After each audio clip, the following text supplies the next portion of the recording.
Bom dia, boa tarde, boa noite, turma, tudo bem? Sejam bem-vindos para mais uma aula da nossa disciplina Energias Renováveis, do curso Engenharia Ambiental.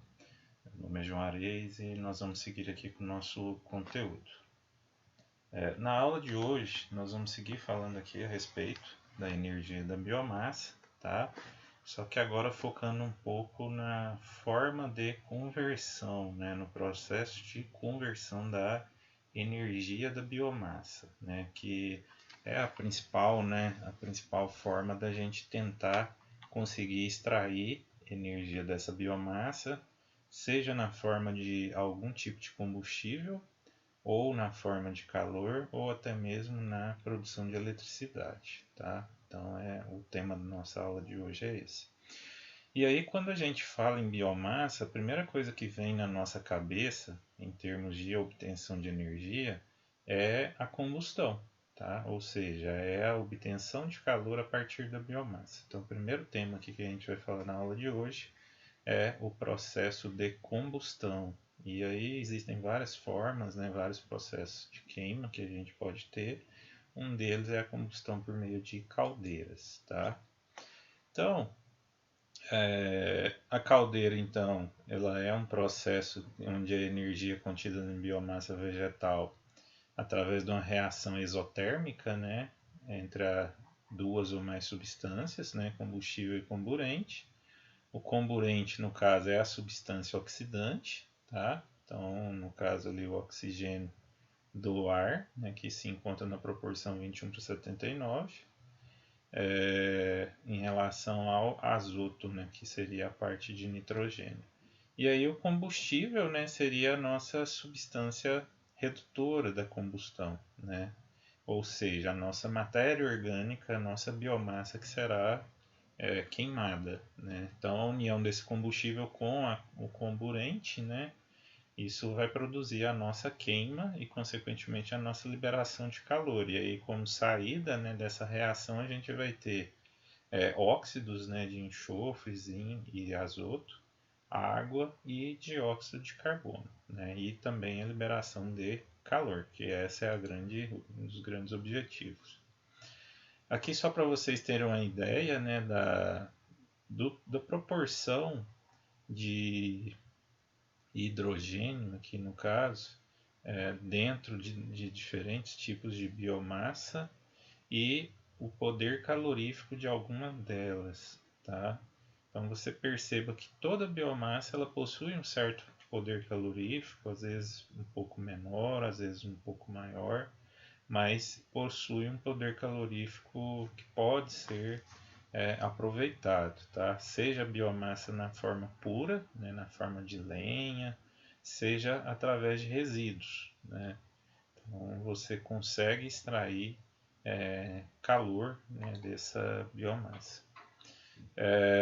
Bom, quando a gente fala em caldeiras, né, o balanço de massa no processo de combustão ele vai ficar mais ou menos dessa forma aqui, né? Então você vai ter aqui uma caldeira.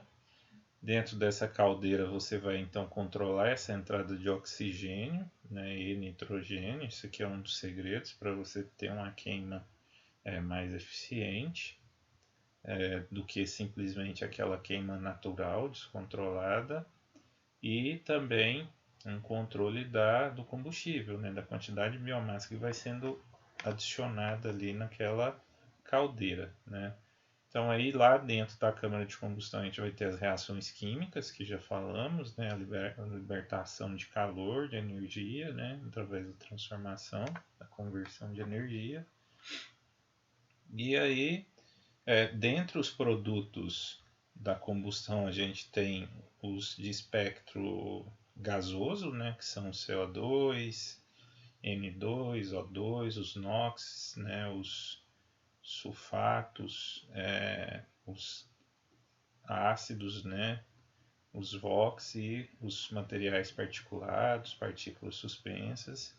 E temos o produto sólido, né, que seriam as cinzas e aquele material que não foi plenamente queimado.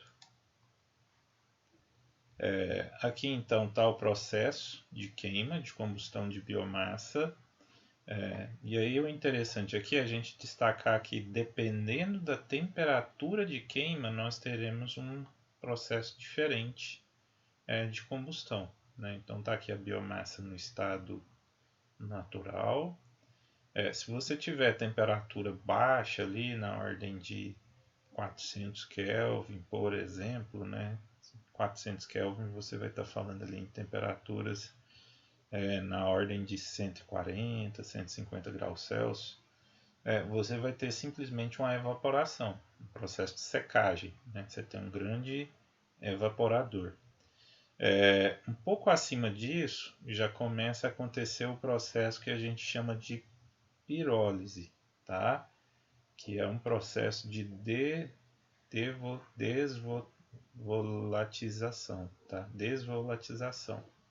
Então você tem ali alguns voláteis que são liberados pela biomassa, né, naturalmente, e aí você consegue extrair todos esses voláteis nesse processo. Quase todos, né? Não extrai todos, mas quase todos. Existe acima disso aí, a gente já está trabalhando lá em temperaturas muito mais altas, né? A gente tem a combustão propriamente dita da biomassa. Nesse caso aqui você tem também a queima dos voláteis, né? Então não é simplesmente fazer com que esses voláteis sejam extraídos da biomassa, mas queimá-los também, ele faz parte da volatilização, né? Faz parte do processo exotérmico. E aí, por fim, né, com as temperaturas mais elevadas, seria aquela queima definitiva, né? É você queimar toda a matéria, formando só aquele share, né? Formando só aquele pó bem fino, né? Aquele carvão bem fino. Parece que a matéria orgânica foi toda moída, né? Moída e peneirada. Sobra só aquele share bem fino, onde toda a matéria orgânica foi queimada e toda a energia foi extraída, tá? Então essa combustão ela se divide mais ou menos dessa forma. Aqui só para vocês terem uma ideia, né, de como que funcionaria mais ou menos um processo de uma caldeira, tá? Então dentro da caldeira aqui você vai ter diferentes etapas do processo. Então você vai ter desde o processo de entrada, né? Então você tem a matéria orgânica entrando pelo nosso sistema. Aí você vai ter ali um alimentador através de esteira ou algo do tipo. Esse material vai sendo depositado aqui dentro da caldeira, e aí aqui você vai ter o queimador, né? E aí vai acontecendo o processo de queima. Após esse processo de queima, você tem um processo de filtragem, né? Daquele vapor que é queimado, não do vapor, né? Mas do ar atmosférico aquecido, né? E aí esse ar já filtrado ele vai passar aqui no caso para essa outra região que seria a região de trocador, né? Na verdade você tem um processo de filtragem, aqui você já tem um trocador e aqui também, né, um grande trocador. Então nesse processo de trocador você tem um fluido que é aquecido ali, né?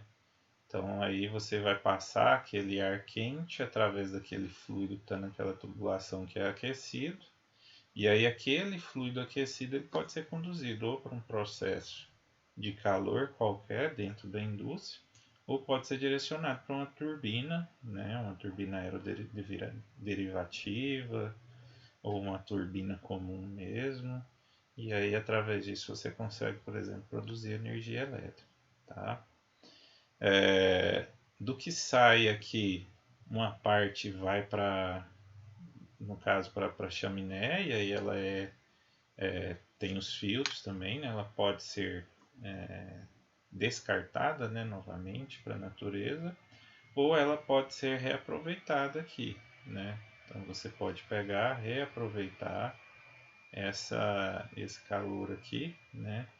E reconduzi-lo aqui para o seu processo de queima, né? Então seria mais ou menos essa forma que a combustão ocorre.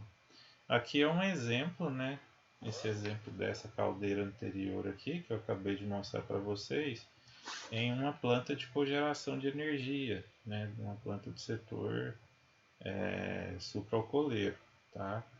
Então aqui você tem aquela nossa câmara, né, de combustão grande aqui que eu acabei de mostrar para vocês, e aqui a torre, né, de conversão de energia, né, torre de resfriamento, que seria essa torre aqui, tá?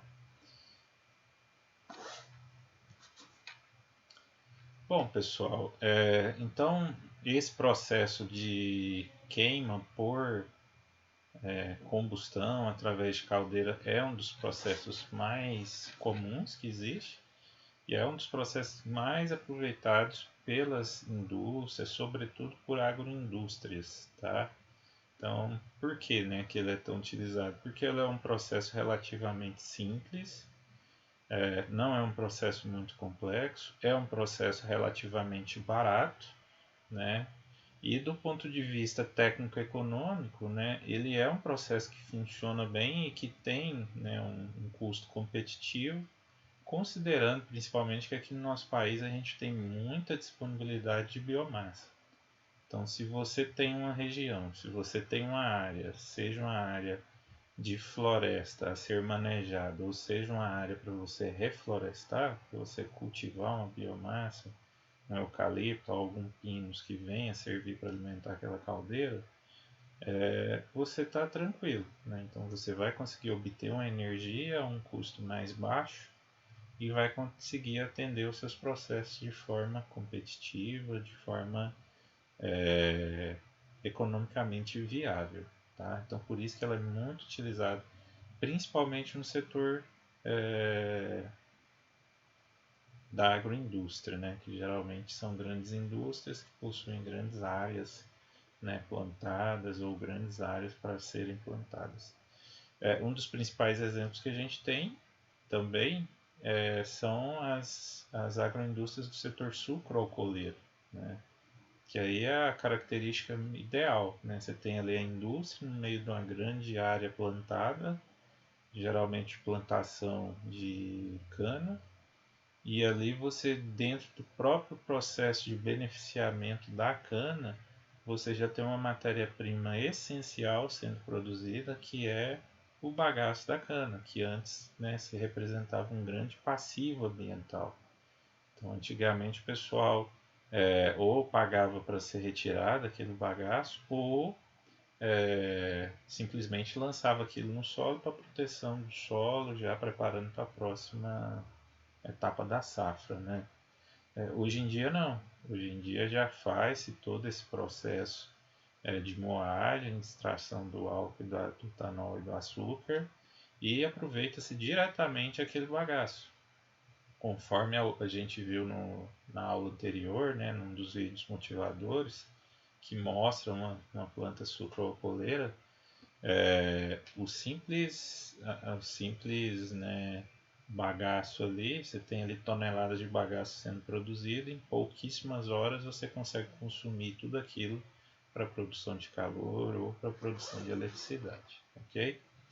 Pessoal, muito obrigado pela participação de vocês. Eu aguardo vocês no próximo bloco para falar sobre a gaseificação. Até lá!